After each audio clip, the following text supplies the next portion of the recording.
with a face. Then the thing. GG, everyone. That's like a full 6 minutes below estimate. I will let you take the lead on the stuff for the thing. Okay. I'll probably throw it over to you during like beetle skip and stuff like that.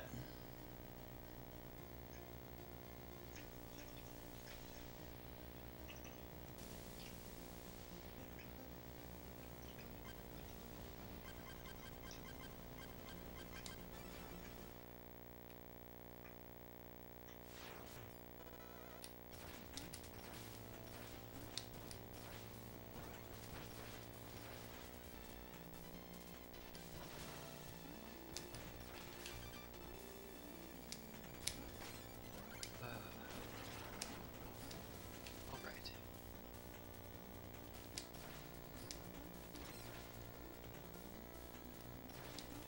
So, you know what I did that was dumb? Was, so, to combat wrist pain, prevent carpal tunnel, I bought 2 wrist braces that Shane recommended. But silly me ordered 2 left-hand braces. Oh yeah. So I had to return one like immediately, and so now I just have to order another one. And I'm like, well, I kind of want to wait till I have something else to order so I can get free shipping. So I need to see. I foolishly want to order that like pink shirt that says Bad Man on it. Dude. Like from Dragon Ball, but I also want to see if one of my coworkers wants it, so that I can just like throw his in there and we can like pay me back or whatever. I mean, So, free shipping, dude. You gotta take advantage of it. I mean, that's the only reason. That's literally the only reason I'm considering getting that shirt, because like, I don't even know if I would look good in it. I look good in pink, that's not what I'm worried about. Right? I'm not muscular, so. Ah.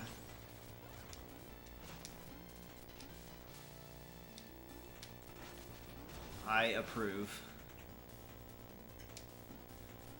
I think I need something like that for when I play like mouse and keyboard games, because I can't play for longer than like 30 minutes and my wrists just like they're so sore. The controller, I'm fine.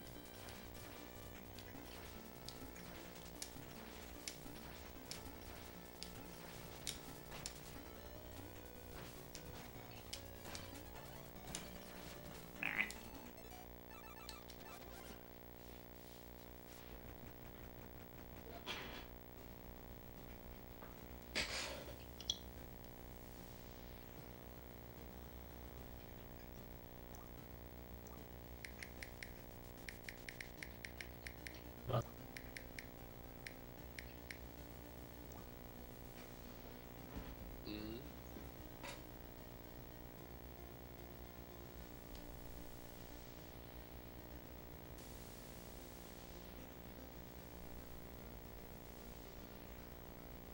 Should I even pull up my splits? Eh, why not? Why not?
is thing happening?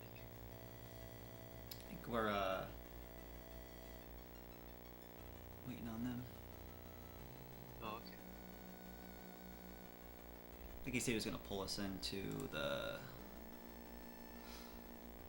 one. That makes sense.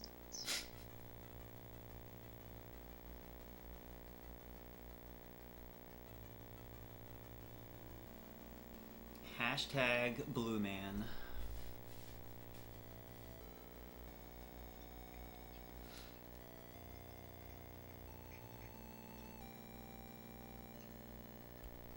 Alright, I believe we are ready. We're going to count it down.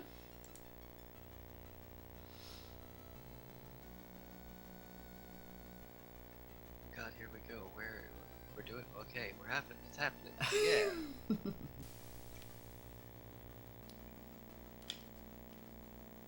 Alright, we'll go ahead and count it down. In 5, 4, 3, 2, 1, go. Hello everyone, I am S Diesel. I am joined by the MunchaKoopas. Hello. And this is Shovel Knight. Wait, you told me this was Mega Man. Oh crap. Wrong game. The other blue guy. You know, that's better because I actually know nothing about Mega Man speedruns, so this is probably for the best. It's essentially the same, hold right and jump.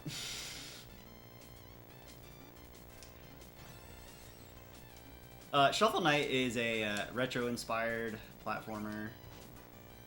Inspired by Mega Man, Castlevania. Bunch of those WayForward guys joined up in Yacht Club Games and said, let's make an awesome game with a knight that wields a shovel. And we have Shovel Knight. First stage here is Plains. The main objective is to gather as much gold as you can. We're going to need that gold later on to buy some relics, which are going to help us be fast.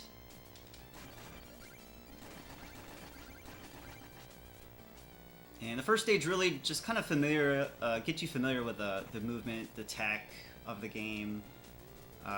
Pressing down with a shovel will allow you to pogo certain enemies and objects. Kind of similar to DuckTales on NES if you're familiar with that.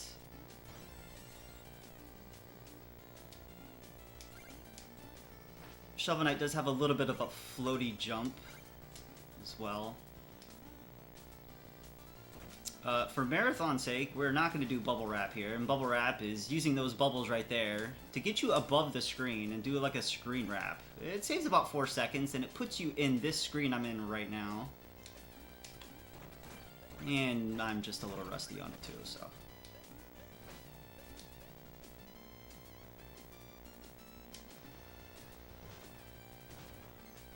And coming up first is Black Knight.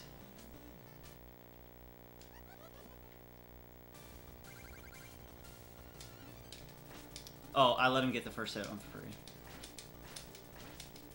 You're just being a gentleman. Being a very good gentleman. So what we use there is a kind of a tech that we call shovel canceling. When you swing the shovel with Shovel Knight, he does this little animation of doing a full swing with that shovel. And it kind of limits your movement when you're standing on the ground. So what we do is we jump to cancel the animation, and it allows us to swing that shovel a little bit faster. That in turn allows us to do a stun lock on Black Knight there. Put him in the corner, he can't do a thing. And next is Pridemore Keep, which we're going to see King Knight coming up here in a few minutes. This first room, you want to get through it as quickly as possible to make this fire cycle here, and I was not able to show off Gentle Jump, but Muncha, could you go over that real quick? Sure. What Diesel missed, unfortunately, was a trick where you can, on any screen transition, if during the startup of your jump you swing your shovel, at the same time you change screens, it extends your jump height by about a block. And in that one instance, it helps you make that platform and beat the falling lava there. But yeah, didn't quite make it. that's okay. The rest of Pridemore's fairly basic, like this room with the the gold armor and then the 2 Blitzties. Like it's like a secondary tutorial level essentially. Yeah. It was actually the earliest Shovel Knight level ever conceived, so it's probably something else going for it there. Should also note, I'm also doing what is called the Orb Route. We're going to be buying the Chaos Orb after this stage. Originally there was 2 different routes. One included the Flare Wand, which was in that room with the caricature of Shovel Knight in the wall there. You can go there and buy it there. But we're going to bypass it. Oh! Yeah, the 2 routes of Flare and Chaos Sphere they're very comparable, they're very close in time. It's completely down to runner preference as far as which one you may want to use. And I would actually still personally recommend starting with those if you're like if you want to learn the 80% category for this character. I think it makes learning them a lot easier and a bit more fun too, because you get to do a lot of cool tricks, especially with the spheres. Absolutely. So Diesel's gonna you're gonna do the skillful jumps over the Griffin instead. I like that. I'm more of a Griffin pacifist, if you will. You know, that's okay.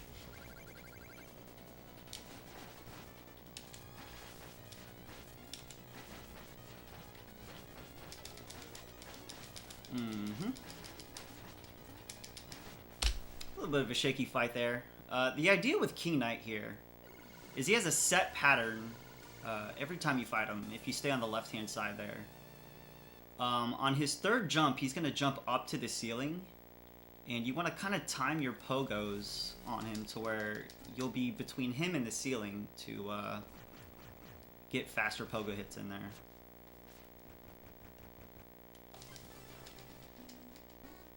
And we're going to go spend some money here. So after Plains, the game makes you go to Village for a very quick cutscene, and then you immediately leave. Then after Pridemore, you come back here, and then after actually finishing Pridemore, you can then buy this little green thing here we call the Chaos Orb.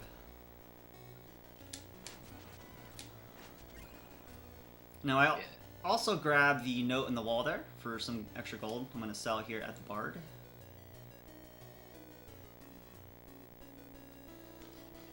There's a few different gold routes in the game for the speedrun that you can take. Breaking checkpoints will give you gold, but will also render that checkpoint useless.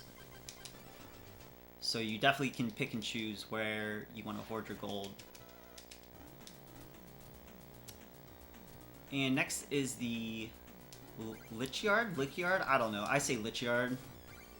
It is Lich. That is the correct pronunciation. Confirmed by the MunchaKoopas, it is Glitchy Yard.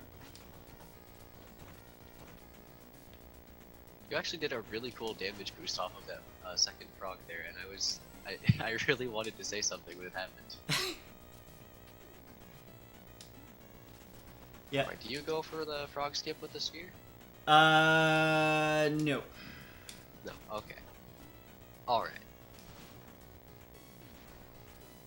Alright, frog behavior, we guess we should mention, is if they're asleep, they will not bother you. If they're awake, they have a lot of different like jump heights and distances they can choose from, and they can electrify themselves, which essentially makes them invincible.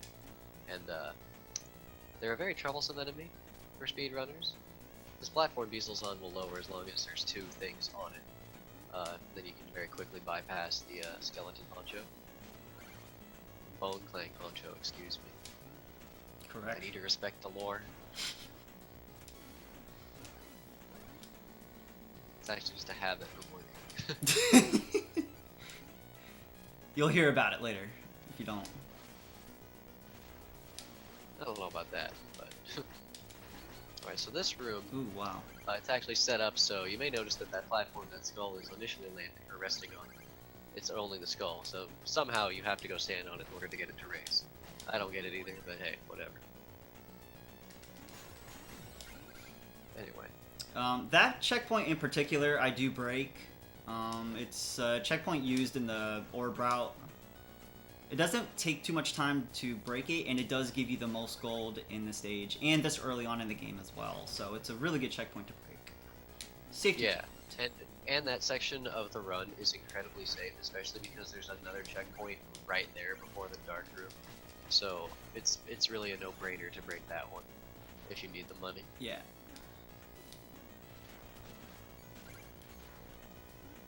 I'm gonna And it's safe. play these dark rooms very safe, yeah. I did get that safety checkpoint back there, but yeah, it's still good to play these a little bit safe. You're literally doing a blind jump there, so. Alright, Spectre Knight. Yeah, Spectre Knight will, his first teleport of the fight is always to the opposite corner if he's in, so first is bottom left because we set it up that way. After that, it's either, he then will teleport to either the bottom left or right. It's his choice entirely. There's nothing the runner can do to influence it. Diesel had good luck and got a nice break. So right there, if Spectre were to go to the right side, with orbs, if you can predict it fast enough, you can throw those orbs and do some extra damage. And then he's going to teleport back to the top left. I mean, that's the best you can do with bad RNG. It's a 50-50 shot there.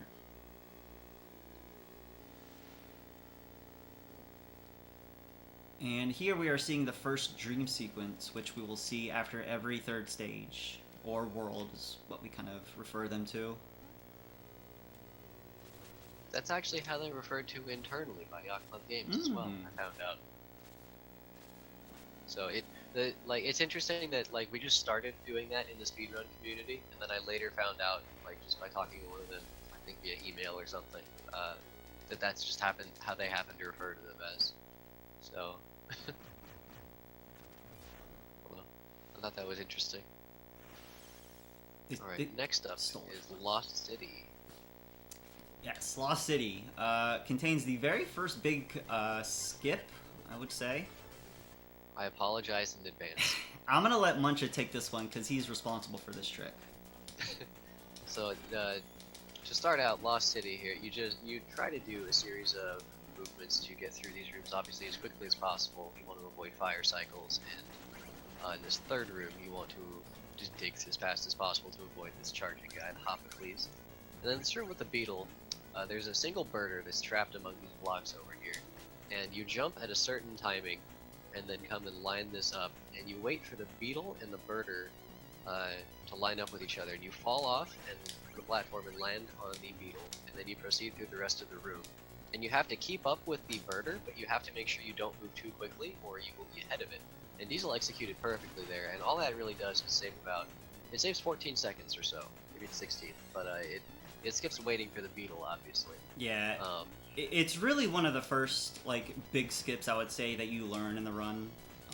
It saves like you said, 14 seconds, but also it just sitting there waiting for that beetle feels like an eternity when you don't do that skip. Yeah. And like I found it just through running low percent. It was just like one of the things I decided to do, because originally people, like for any percent, we would buy phase locket and use that to extend our fall distance. And so that trick was one reason that phase locket was cut from the route. In addition to being faster than the phase locket strat. Alright, so the item that we just bought was the Dust Knuckles. Very helpful item, especially in the speedrun. Yeah, the Dust Knuckles will pull you toward enemies and any object that the shovel can interact with, pretty much. It costs 2 magic to use, and you can use 4 knuckles in a row, and then you'll do a little flip animation. Any less, and you'll just fall after using them. And just like the shovel and any other relic, you can jump cancel it. So there's a lot of little ways to keep your speed going as Shovel Knight. That was what really drew me to running this character, was just the subtlety in keeping him moving. Yeah. Because it is difficult, and I do understand why people would prefer like the smoother movement of Plague or Spectre. But anyway, they're all very fun in their own right. Anyhow, Diesel setting up Beetle 2, as we call it. Didn't get a good setup there, yeah. I agree with you. That Steve, every birder is named Steve, ironically, by the way. That Steve was nowhere near properly aligned for you to get enough distance. Nope. And in all honesty, like that skip right there does not save a ton of time. Mole Knight also has a set pattern like King Knight. I'm sorry, I'm so used to these things that I forget. So all you have to do is execute well, which Diesel did, and make sure you're in the right spots at the right times. Throw your orbs well. Yeah, you can kill him incredibly quickly. Yeah, you can throw those orbs to where they'll kind of travel with him as he runs to the right and a little bit to the left. I didn't time it correctly, but you kind of get the idea there. Yeah. You can employ similar strategies on Treasure Knight and Polar Knight. And here we have Where All Your Dreams Die in Exploratorium. Exploratorium is, I think it's probably accepted as one of the hardest levels for all of the characters. Or if not that, it's one of the most infamous for just being a slog in some instances. In this room, Diesel is punching very specific blocks and jumping at very specific times in order to manipulate the rats and these platforms in order to move through this room without waiting for the platform cycle at the end. Good rat room strategy as well, not taking damage. That's another reason I really like this speedrun, is that there's multiple ways to approach every run, or every room, pretty much. Yeah, there really is. I'm going to wait here for a second, just take a little break, and there we go. That's a good idea. So these pots that Diesel's walking over now are on a global cycle from the moment the level starts, which includes the opening white text that flashes. So basically, yeah, like the first part of the stage, you want to be as perfect as you can because of the global cycles of those pot lids. It's very key. Yeah. Thank you. My mind just like blanked all of a sudden. But yeah, waiting sometimes is actually faster in this level because then you can meet the appropriate cycles. The same goes for the fire or the torch platforms up ahead in the next room. This is the Alchemeister. He takes 23 hits to kill. It is possible to kill him before transforming, but it takes some very tricky orb placement and some very precise shoveling afterward.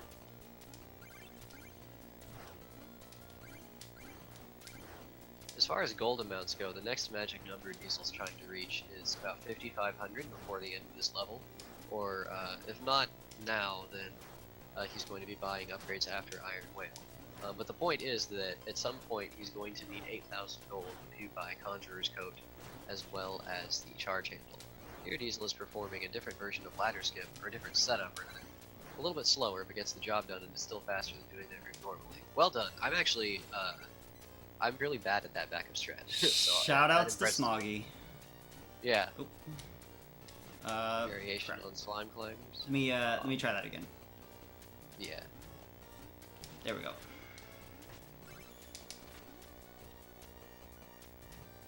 A little dangerous room here, especially with this low health. We should be okay though. Yeah, just don't get hit by anything other than the plague minion. Yeah.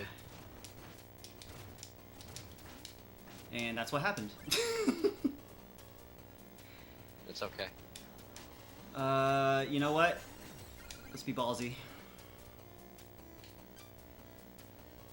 Honestly, the checkpoints before the bosses in World 2 on pretty much any route are generally safe to break when you're like at Diesel's level or above, just because the bosses really become not as difficult as you'd think.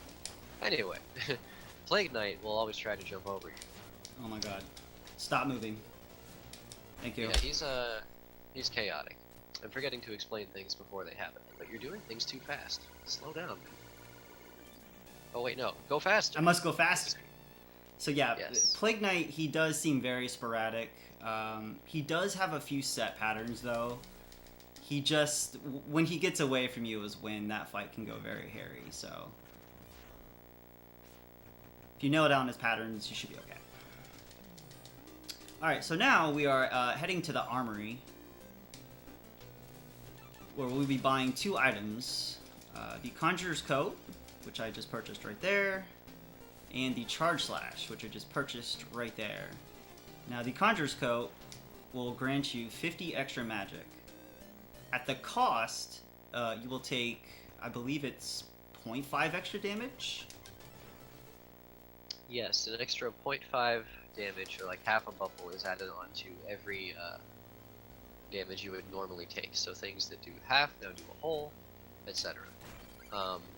The same is applied in New Game Plus, actually. It doesn't apply full double damage, you just take an extra 0.5 over everything.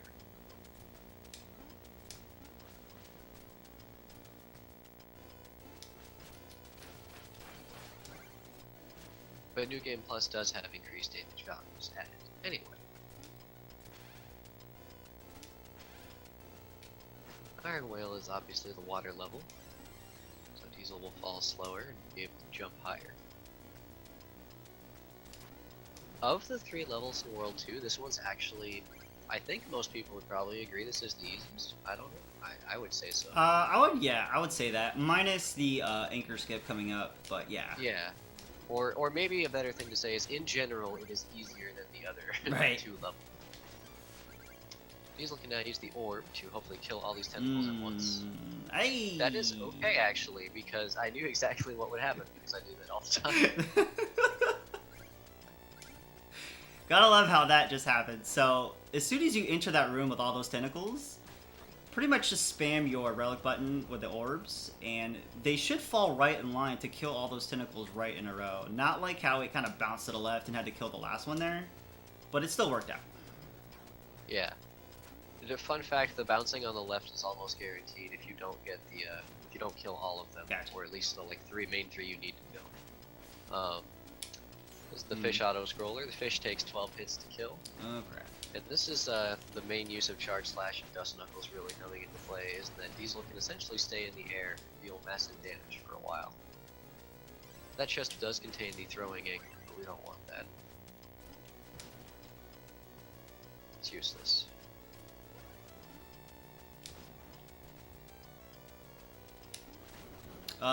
Yeah.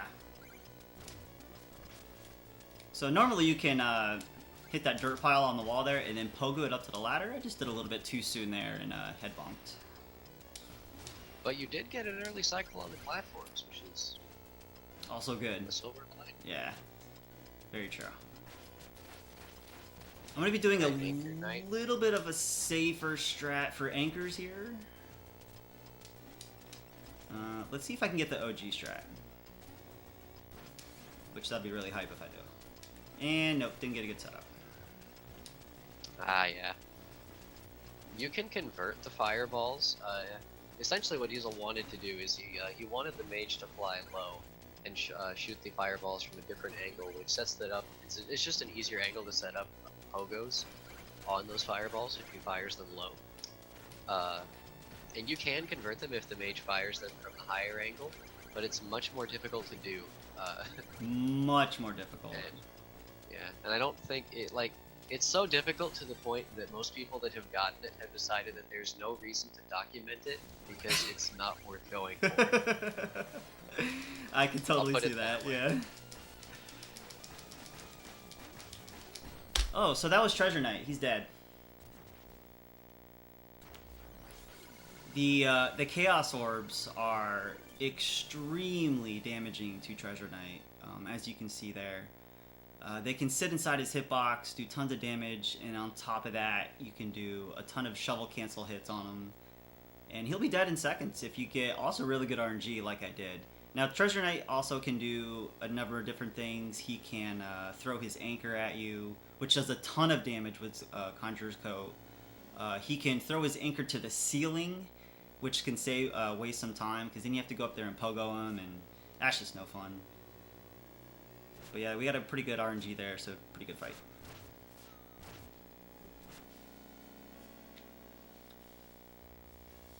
Should also note that in these dream sequences, you want to try to be directly under Shovel Knight, or I'm sorry, Shield Knight. It saves about a second if you can catch her. So you want to kind of like aim your damage boost to the right there. And obviously the idea is to die as quickly as possible. Alright, and we have now entered Flying Machine.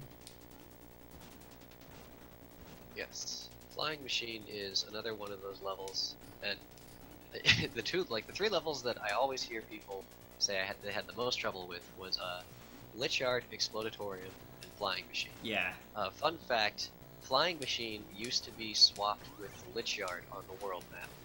This was paired with Pridemore Keep. And then they realized that it was just too long and had too many mechanics, so they decided to swap it with Glitchy Yard, which was slightly more static in terms of platform. I say good call. Yeah. A few more stretches of land in the Glitchy Yard. But now that Diesel has a ton of magic as well as the Dust Knuckles, he can use the Dust Knuckles to advantage to punch through dirt and enemies and just generally move through rooms a lot faster than he could otherwise. And it's not that he couldn't before when he only had 30 magic, but it's just obviously a lot easier to do, and it's a lot easier to take the risk of using that magic. The boat takes 16 hits to kill, and then drops health and whatnot, but you don't need it if you're good like Diesel. AKA Dinghy Dropper, one of my favorite names in the game. Oh yeah. Next, Diesel's gonna go to this little secret area. Love this area. To buy arguably the most important item in the game. Yes, the Propeller Dagger. Costs 4,000 gold. It is 4 magic to use, but it is essentially Shovel Knight's air dash mechanic. It also deals a half bubble to enemies, and you can spam it in the air and on the ground. You can spam it faster. And it's generally used for a lot of really cool movement tricks, and it does provide faster movement. It's about half a second faster than moving, rather than walking over the same amount of space. And right there, wow. Perfect, dude. I couldn't even sit there and explain to you how bad that room is. We call that the Triple Jawa room. Yes, because there's 3 propeller meteors, or as we like to call them, Jawas. And they can make that room a nightmare, especially when you're trying to get over to the cannonballs. But we figured out a way to where you can kind of time it to get under the first Jawa there, and then you want to use the propeller dagger on that wind jet, and it'll send you straight up and above the cannonball, and you can just, say bye and skip all of them. So. Yeah. One day I looked at it and just thought, I can do that. Nice! I was curious if I was gonna have to do that, and what do you know, I did. Yeah. So that's another nice thing about this level is that you can, in certain situations, it doesn't matter, like how you do the rest of the level, because some of those fans are on a global cycle. And yes, if you do the level perfectly, you will beat a certain cycle. But no matter how well you play it, you are guaranteed to at least get one bad cycle in one of those rooms. Yeah. So, essentially it makes no difference, like, how slow you do the rest, for those rooms anyway, because then you can adapt and save time. The important thing is that you can save time by accidentally going slow earlier in the level. Propeller Knight fight is incredibly difficult. I don't know what strat Diesel goes for, we will see. Not the strat that I wanted, but that's okay.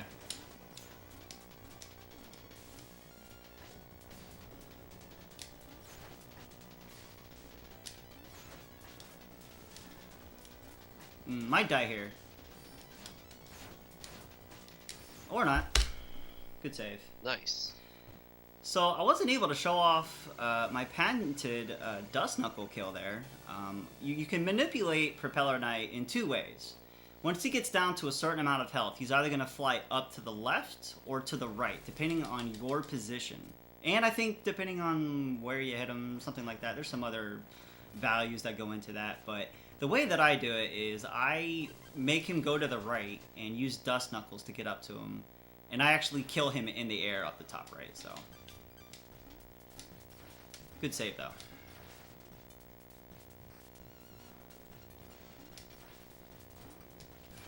One of my favorite tracks in the game here in Clockwork Tower for Tinker Knight here. Heck yeah. We're going to be buying our final relic in this stage. You know, if the auto-scrollers weren't auto-scrollers, I think this would be the shortest level in the game. I believe so, yeah. Especially with, yeah, Propeller Dagger and the gear. You can skip pretty much a lot of this stage. Yeah, as Diesel just showed off by daggering under that ferry. Mm. And then you get to skip the missile rooms, thank goodness. Nice dodge. Good reactions. The missile spawns are random. Not the player cannot influence them in any way.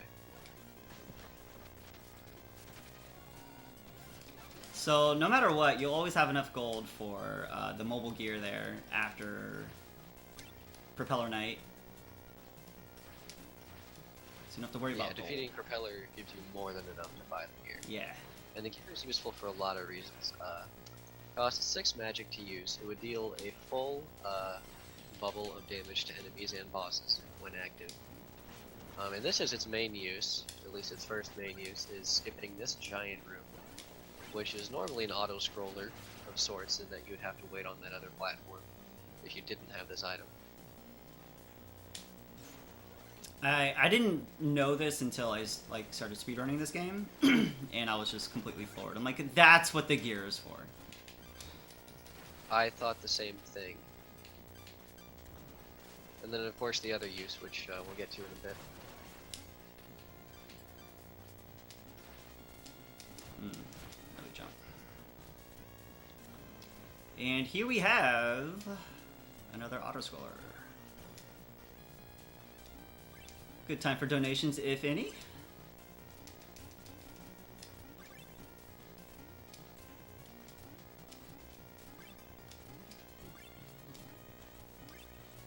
Nothing really much to do here, just don't die. Don't need any gold because we don't need to buy anything else. We do want to grab this big magic over here, which is pretty impossible to miss.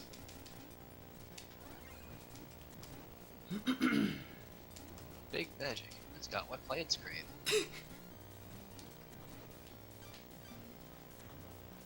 And we're going to be knuckling through this little thing here. There we go. Look at that. There we go. And we have Sir Tinker Knight. He's dead. Easter egg, Tinker Knight 1 is one-shotted by the gear. The second phase is not, unfortunately, but that's okay, because there's other ways to beat him. Yeah, we'll still be using the gear. I used the gear strat for this one, so here we go.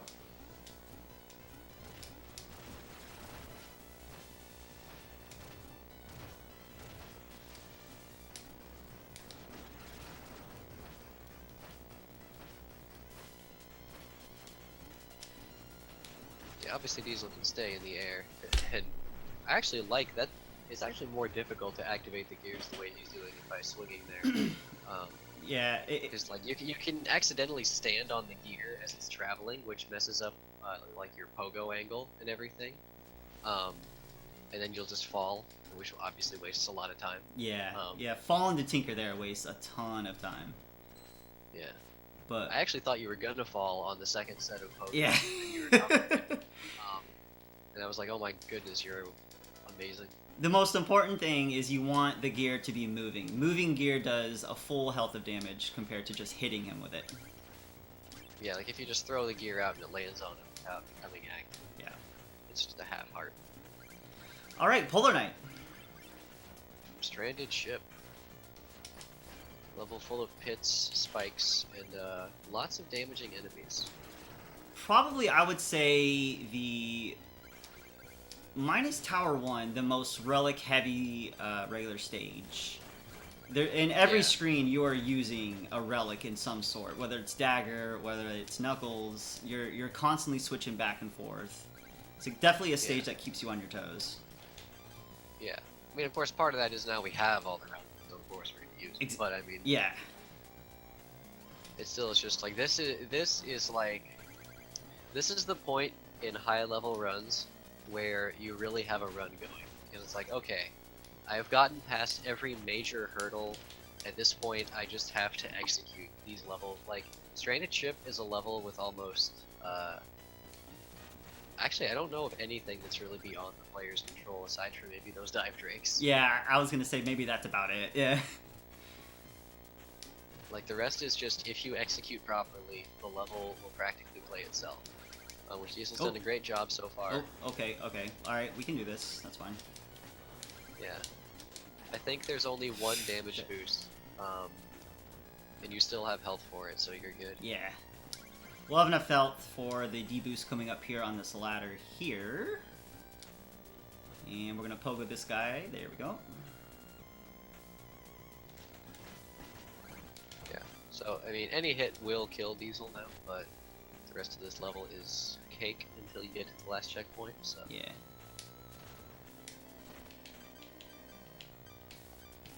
Wait, hold on. There we go. Yeah, good idea. Almost messed that up. It's in some cases it is better to just reset the screen so you can get everything back in its place. Yeah.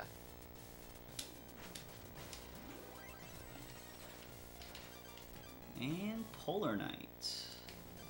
Polar Knight also has a set pattern, at least if you get him to the right health amounts. So after about 5 or 6 damage, he will then jump into the air after running back to the right.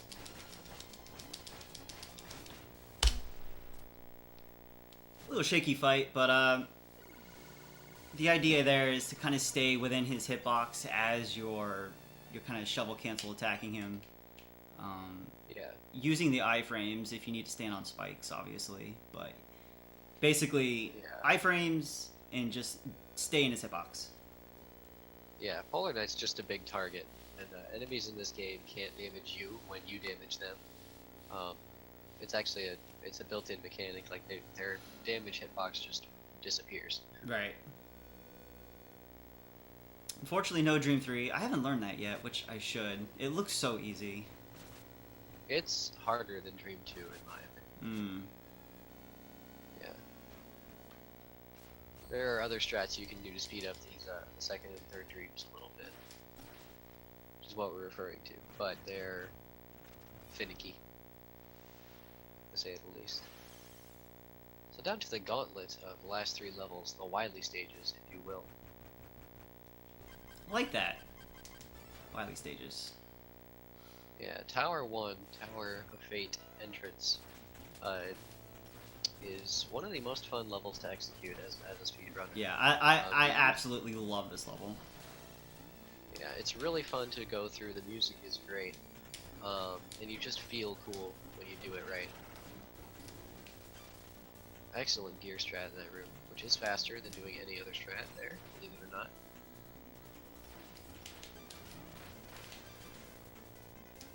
But as you may have noticed, you see objects, enemies from all the previous levels. So it's designed to test your knowledge of everything that you've learned in the game up to this point. Like every level does build upon the previous in some sense, but none of them do it quite like the tower stages.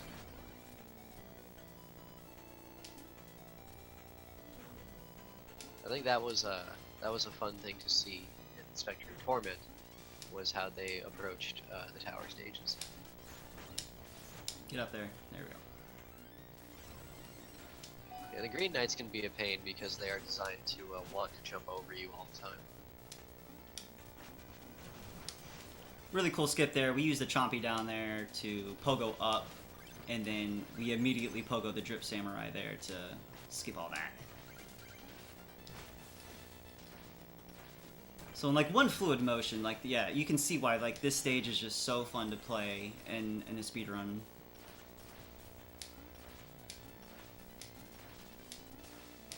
But the true test comes at the end of this level. Yes. So the boss of this level is, spoiler alert, it's Black Knight. The Black Knight has some new tricks up his sleeve. Yes, he does. However, you can still perform the same stun lock that you can perform in the Lanes of Passage, but you have less time in between hits to keep Black Knight stunned. So this is, despite how easy it may look and how simple the kill actually is, doing it properly is considered incredibly difficult. Missed the first one. Yeah, he's gonna go a little ballistic here. So now Diesel can keep Black Knight locked. There is a chance Black Knight will still transform if given enough time, but there's not really much Diesel can do about that. But no problem. Now, if you do miss like the first part there, because ideally you want to stun lock him to the right, but if you mess that up and he does this little teleport thing, he'll either end up on the left or the right hand side, and then you have that second chance to stun lock him again.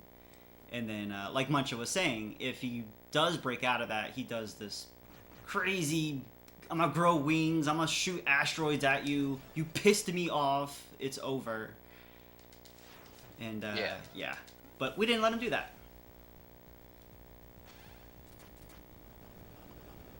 Now moving into Tower Ascent, which oddly enough has you descend to start the level.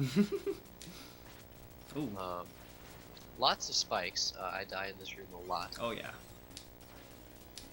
And similarly to Tower 1, this level is all about execution, as it can more or less play out the exact same way every time you go through it.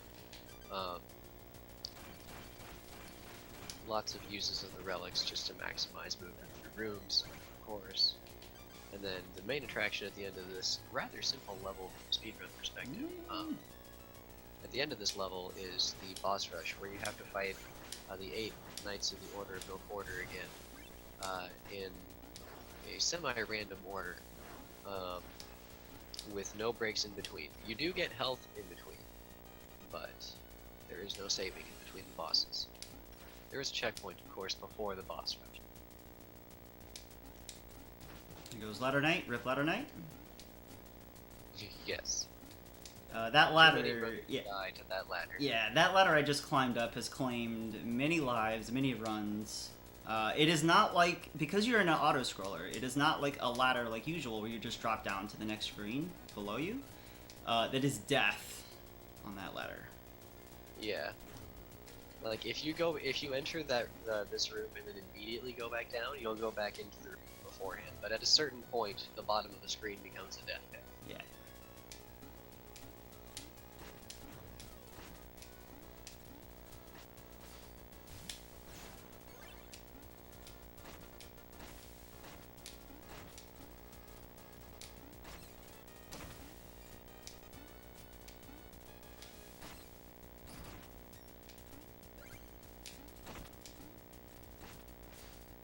It's just kind of this climactic climb here to boss rush. Definitely gives you that ominous feeling that you know something is about to happen. Yeah. I'm trying to remember my first time playing this game. Getting to this point thinking, alright, what awaits me down here? And then you land on the table. You're like, oh no. Oh good. Alright. We need a montage. So, the boss rush order is semi-random. What I mean by that is that Polar Knight is always within the first 3 bosses because of his spike mechanic. The rest will appear in whatever order they choose. And the fights play out mostly the same, aside from the lack of a ceiling, and this room being slightly smaller than the other boss rooms due to the walls on both sides.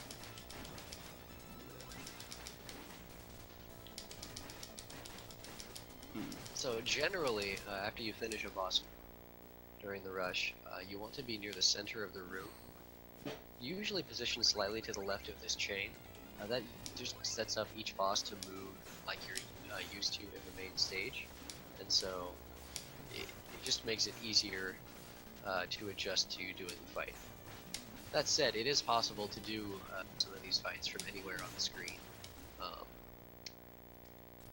Or nearly anywhere, like Spectre, Propeller, and Mole, and Tinker. It doesn't really matter where you start. Ah, crap. Well, So, due to Conjurer's Code, the main challenges in this boss rush are Treasure Knight because he can deal a ton of damage, and Plague Knight for the same reason in addition to Plague Knight's mobility, and that he can fill the screen with projectiles.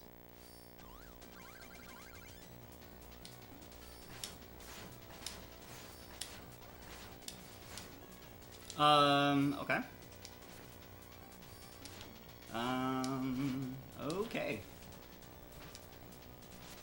Not a problem.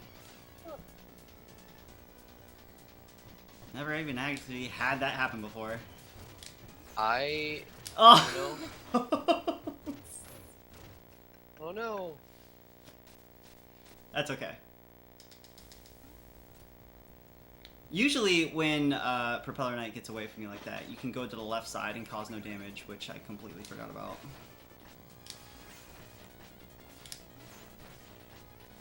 I mean, at least he, for some reason, decided to stab away from you that one time. That is true. That was very unusual. But it's not a run unless I died at boss rush, so it's officially a run, guys.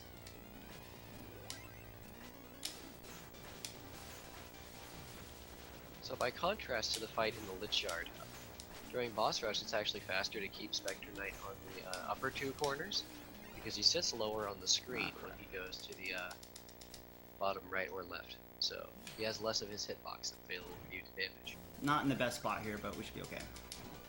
Yeah. Luckily Polar Knight, like, it's of course faster if you start closer to him, but you can still perform the same setup. Right. Even if you have to walk across the whole screen, so. Alright, time for revenge. Let's get the right kill here.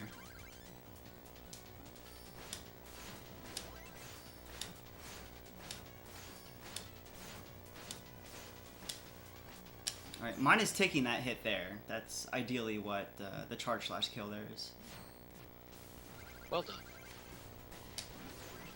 Mole Knight's fight is flipped, and he flies a little bit faster. Excellent orb placement, Diesel. Thank you. You can usually time that pretty well. The second he runs to the right, if you throw them there, you should be good. Yeah. Then Treasury, if you throw them like Diesel did a couple at the start, like you see, with the orbs and shovel swings, Diesel just brought Treasure to 8 in a matter of like 3 seconds.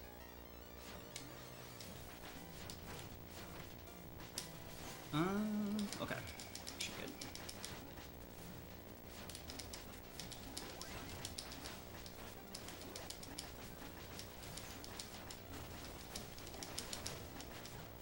Alright, we're good. Well done. And perfect amount of magic here. Just enough. Yeah. Oh, something else that I never mentioned, but it never really came into play, was that the bosses and their projectiles have no hitbox at the start of the, or have no damaging hitbox at the start of each fight. And the developers put that in intentionally, so that the player wouldn't feel cheated by like getting hit by Treasure Knight's anchor if they're at 1 hit remaining, as soon as that fight started. Well done, Diesel. Thank you, Muncha. Not too bad.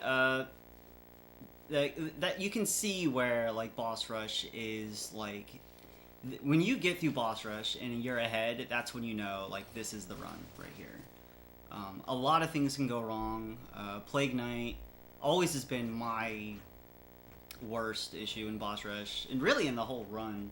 For me, it really comes all the way up to Plague Knight in boss rush, whether it's going to be a PB or not. And it just takes a lot of practice, a lot of time, a lot of just memorizing his patterns, and you know that, and just doing boss rush a ton in general, just of the random order that you can get.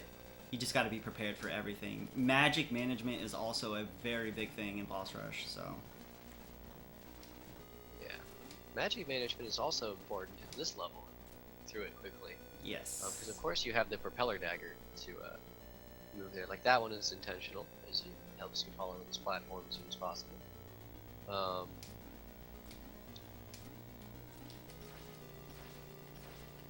Then in this room you dagger through it, and then dagger a little bit, and then use a gear, or just use a gear outright. Yeah.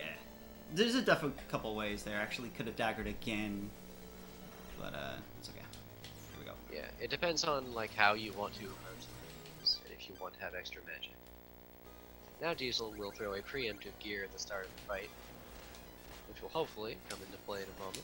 Reflect projectiles, precise slashes, and then reflect more projectiles. Good amount of damage. Excellent. Not bad. Not bad. Enchantress is another boss, like a lot of the others, that has a set pattern. So luckily it's very easy to manipulate.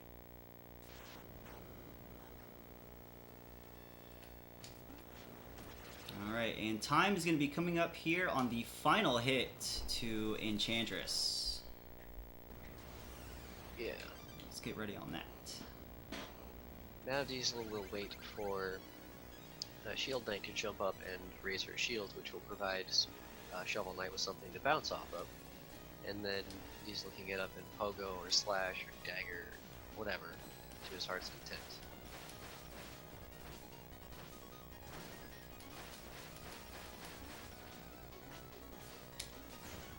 And Well done, time. with her.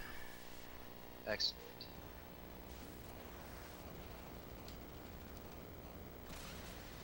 So the strat that I use for Enchantress 2, which we call here, I use the dagger strat. Now with the dagger, you can spam attacks really fast if you're right up next to the hitbox of Enchantress, which is the head. So you do the pogo 3 hits, and then you get on top of her head and then pogo, and then as you're falling down, you spam those daggers as many times as you can, and there you go.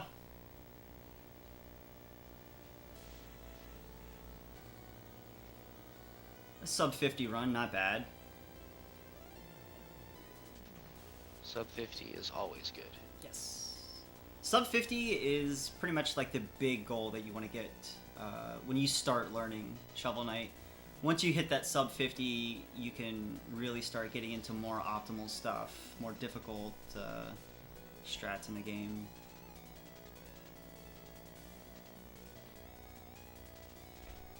But yeah, that should do it. Thank you, Muncher, for joining me on commentary. I appreciate it, dude. Thank you for having me. Absolutely. I know we're pressed for time, so I'll go ahead and make it short. Thanks everybody for watching. If you are interested in running Shovel Knight, speedrun.com/ I want to say it's Shovel Knight. I'm probably wrong on that, but just search Shovel Knight on speedrun.com. You'll find a link to our Discord, and we are one of the nicest growing communities out there. We help all the new runners, Plague Knight, Spectre Knight, Shovel Knight, the eventual King of Cards King Knight campaign coming out. If you guys love it, join us. It's fun. It's awesome. And that'll do it. Coming up next is my boy Trogdor with Mighty Gunvolt Burst. I am actually going to stay up past 3 a.m. to watch this.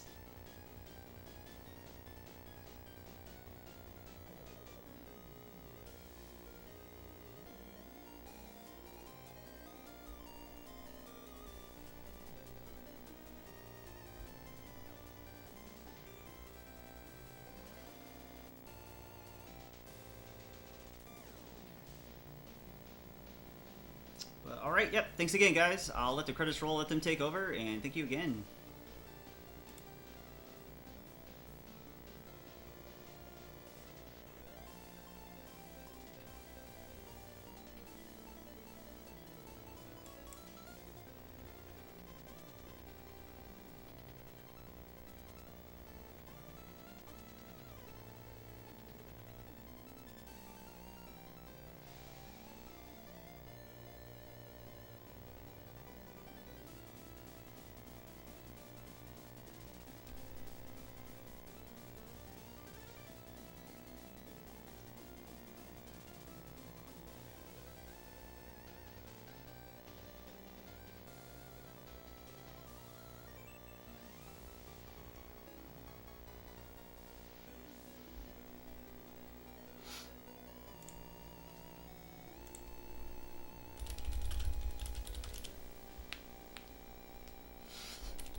Alright. Oh, I am still live. Hey, guys. What's up?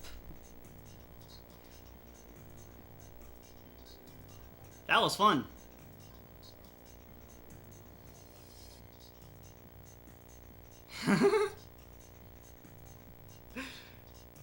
Nah, I have like 2 different streams going on. I had to stream to Mixer too, so Muncha could watch. But yeah, that was pretty good. Death and boss rush, that's typical. That's just diesel stuff. I'll let Propeller get away. It sucks when it's Propeller because that's usually an easy fight. But yeah, hey guys, it's like almost 3 AM. Thanks for watching. I appreciate it.